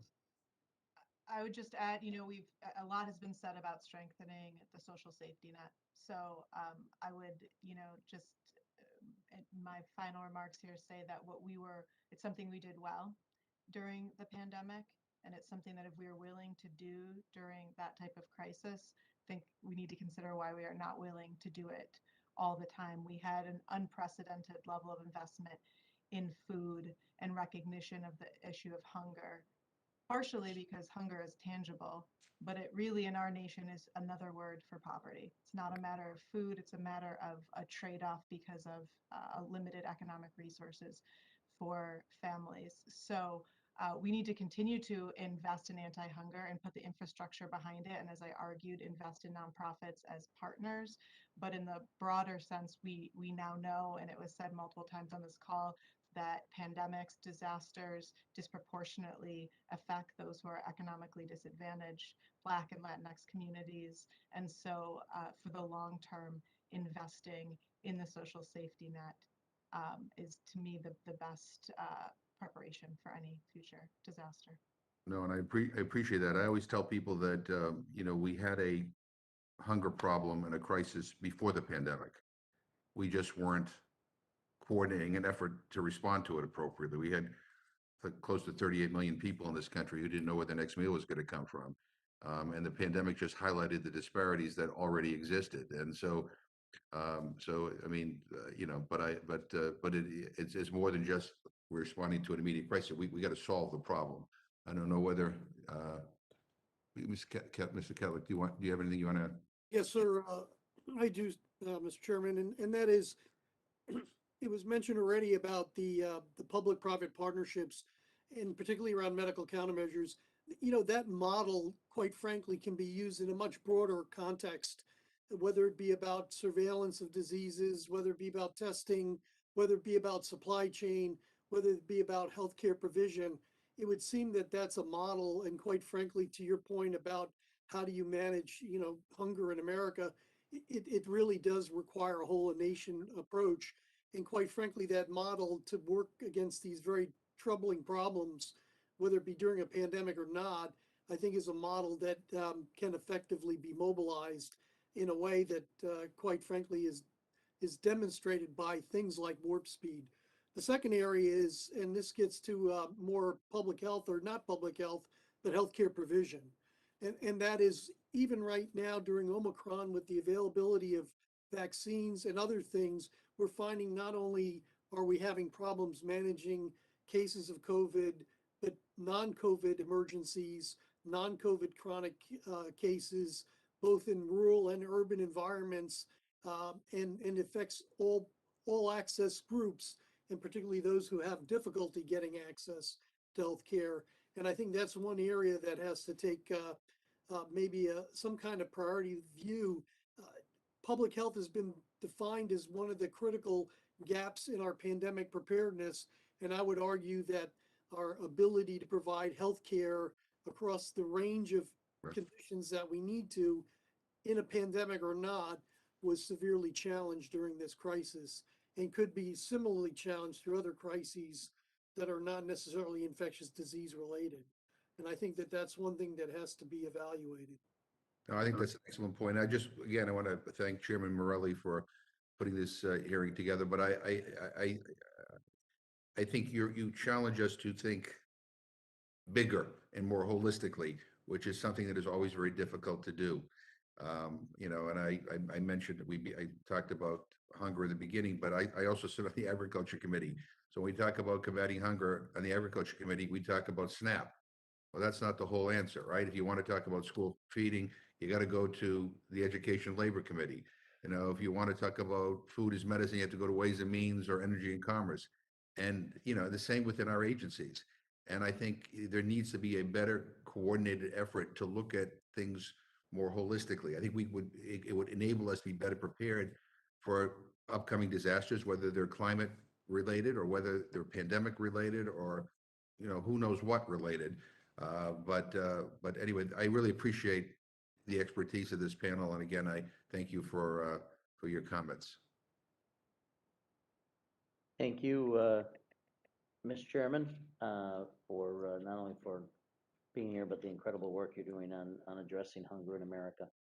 Just a couple of quick follow-ups, because I'm mindful of the time and appreciate all of your the time and expertise you shared with us this morning. I want to give Dr. Burgess a chance to ask any additional questions he has as well. But Dr. or Mr. Schlegel-Milch, you mentioned the value of investments in mitigation in comparison to funding for disaster response. And I wonder if you could, first of all, before you even talk about your research showing the benefits of proactively investing in disaster mitigation measures, could you describe for me what those disaster mitigation measures are, what in sort of a tangible way? That I'd be interested to hear that. Yeah, and so it's I appreciate that. The research has been conducted by some other groups. So FEMA is commissioned from the National Institute of Building Sciences a look at some of the more specific mitigation measures. So that's where you get this term, $1 in preparedness saves 6. It comes from sort of specific kind of physical mitigation measures, but then you see benefits downstream. There was a group of political scientists that did some research that found that number anywhere from one saves $12 to one saves 15. They were looking at more catalog of federal direct assistance numbers and sort of categorizations and things like that. So we definitely see this trend. There have been other analyses for pandemics by the World Bank and others. The number varies, but the message is always the same. So what we've seen primarily in these investment decisions have been more on the physical and administrative side, putting in planning processes and things like that. The social science research is getting more and more into sort of the value of these things. And I think we're going to start seeing more of that in the valuations going forward as well, too. Gotcha. And you also, I think you talked about this, but in November of 2020, FEMA released a report finding recovery programs often provide an additional boost to wealthy homeowners and others with less need, while lower income individuals and others sink further into poverty after disasters. And a number of people have talked about this, but from your perspective, what accountability and transparency mechanisms are available to ensure any increases in disaster preparedness and assistance funding is spread equitably among low-income and minority communities? And do you have any specific recommendations for how Congress could improve those mechanisms? Any suggestions or thoughts? Yeah, absolutely. And there's also been some independent research looking at the various federal assistance programs as well, too, and similar disparities among socioeconomic status and racial categories.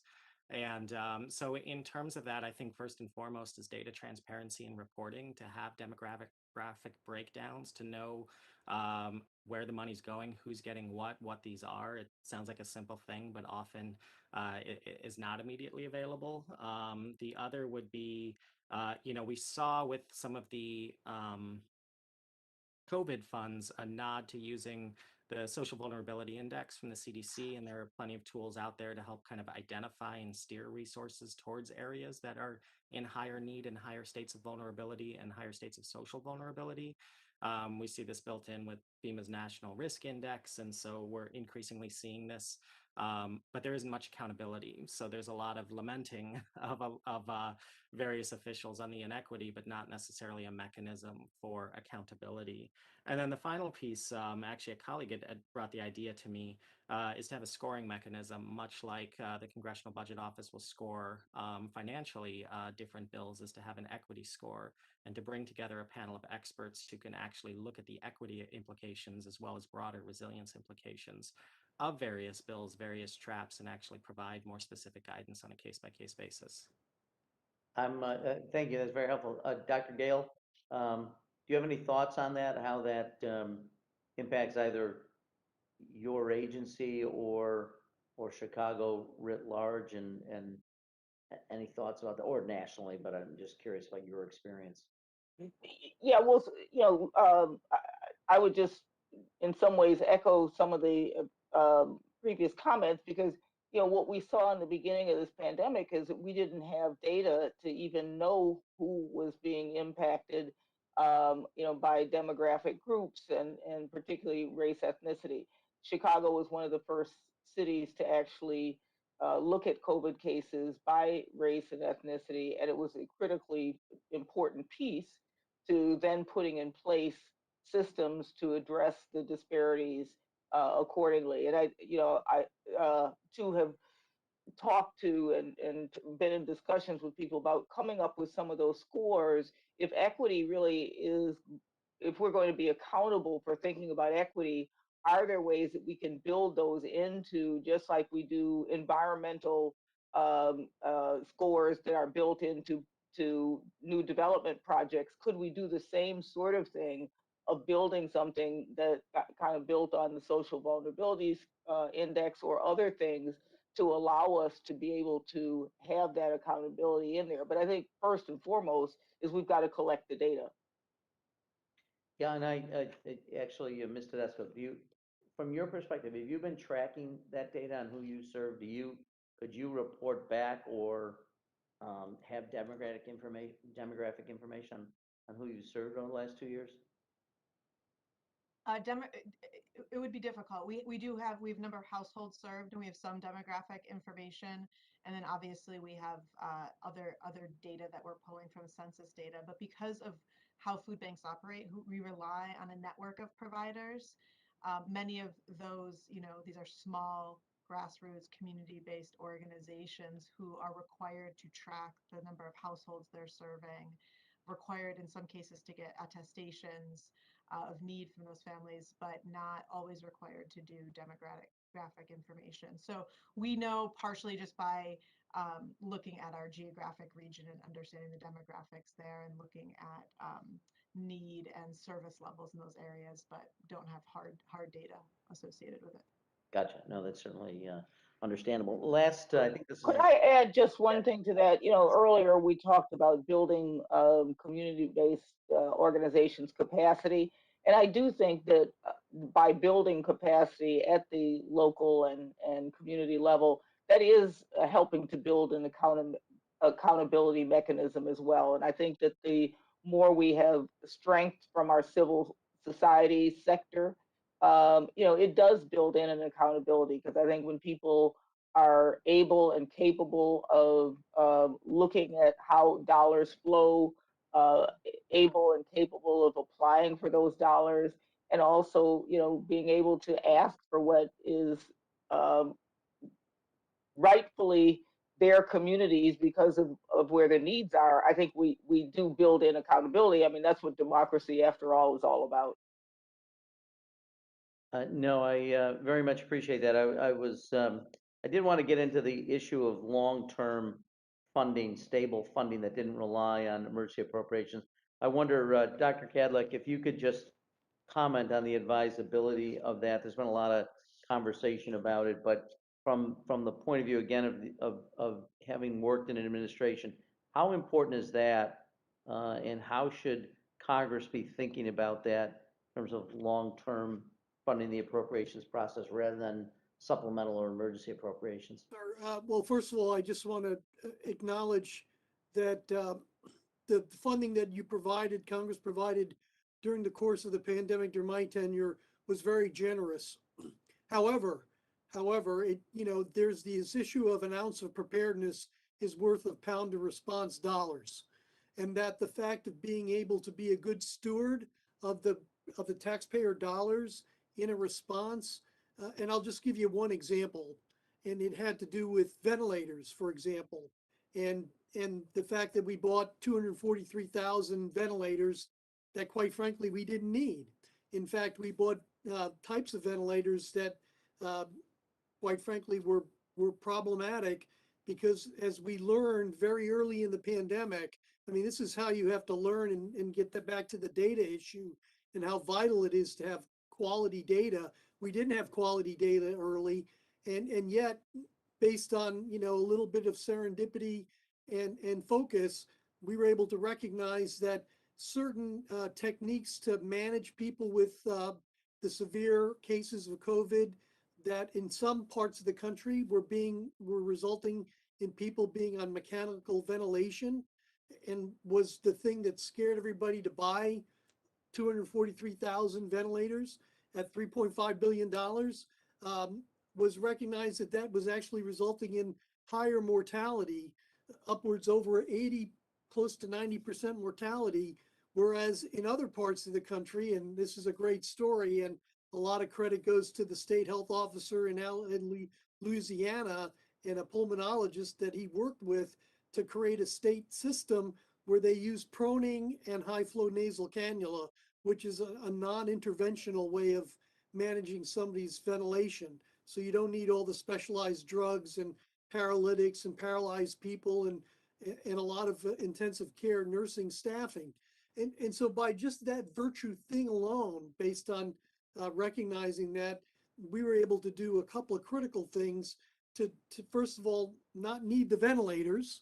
And that was just an example where you had to make big purchases because it took a long lead time to get those devices in there. And so I only use that as an example of saying, if we kind of fund the needs and based on requirements, based on exercises and working with state and localities on what the needs would be in the event of a crisis, we can be a better steward of the taxpayer money. So you pay $1 today or $100 tomorrow during a response is, I think, the trade-off. And it really is something that you can't just invest in, buying stuff. You have to, invest in training people and exercising capabilities, which is the combination of people and stuff, to make sure all this stuff works to Chairman McGovern's comments about coordination and planning. Those are all critical elements of the preparedness quotient that are, low dollar value, but high response impact. And so I'll just stop there and just say, it's really how you want to spend a little now, or you want to spend a lot later, and knowing that when you spend a lot later, you're going to be less efficient and likely wasteful in your efforts. I think there was an old TV commercial, you can pay me now or pay me later. So I appreciate that. Dr. Burgess, let me turn to you for any additional questions you might have.